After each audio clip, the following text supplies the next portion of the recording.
Welcome to the Totally Honest Cooking Show. I'm Mark. Today we're making breaded pork chops. Now a lot of people use 1-inch thick boneless pork chops for this, but I actually prefer the super cheap family pack that you can get for like $7. So that's what we're doing.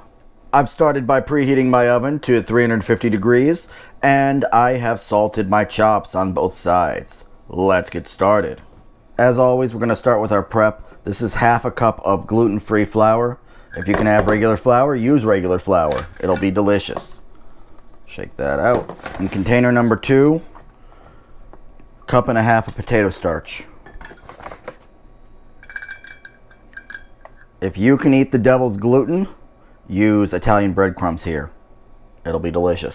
2 teaspoons garlic powder. Tablespoon Italian seasoning. You don't need to grind the Italians yourself.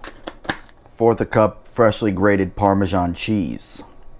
Freshly ground black pepper to taste. Teaspoon of salt. I already salted the pork, so it should be fine. Grab a little whisk. Whisk it up. We're going to need 2 eggs.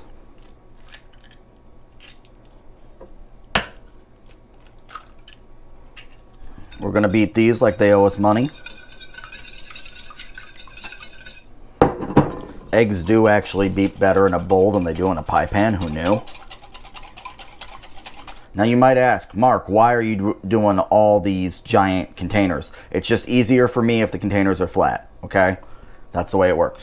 Coming over to my stovetop, I'm going to oil my pan. Yes, I am using the giant pan. This makes it faster.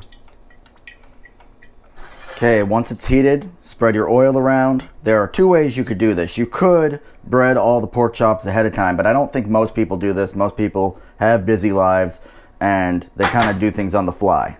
So the way this is going to work, we're going to do this like home cook bachelors. Started in my all-purpose flour, right?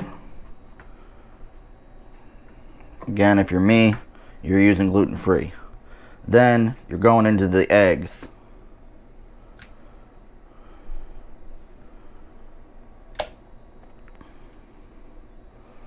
Then we're going into our seasoning.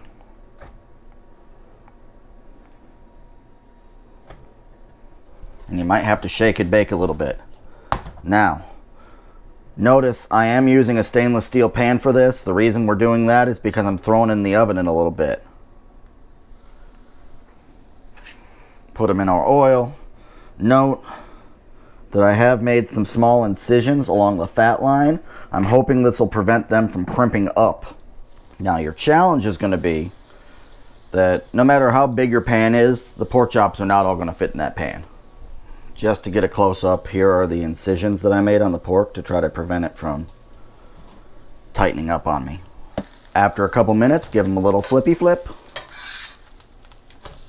After this, you got 2 options that I'm going to show you both of.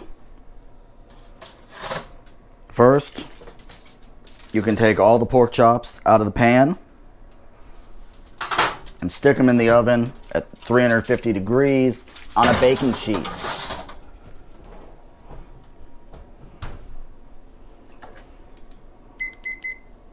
Three to 5 minutes.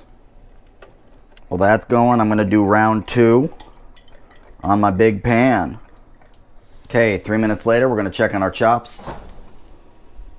I don't like the color. Now, the problem with these is that they might not be as pretty as some other chops, but our other option is just to take the whole pan and stick it in the oven. Okay. If you're having trouble getting them the color you want, don't forget to flip them. Now, these are having some trouble for whatever reason. Let's see what the bottoms look like. Yep, that's a no-go. So, using the pan, much better than using the baking sheet. So we're taking these ones out again to check the bottoms. Oh yeah, these are looking really good. And they mostly stayed flat. Okay. I think that was about 15 minutes total. I'm gonna let these sizzle a little bit, finish up my side dish, and then I'm gonna check on the slow one. We'll see if it works. After a bit more fiddling in the oven, everybody looks good. I'm gonna go ahead and eat. I'm hungry. And just like that, I've got breaded pork chops. Even when you make mistakes, it still can turn out great, which is kind of the whole point of this show. Okay, like, subscribe, ding the little bell, maybe leave a comment down below and let me know whether this episode was a total failure or not, because right now I'm not really sure. I'll see you next Wednesday. Bye.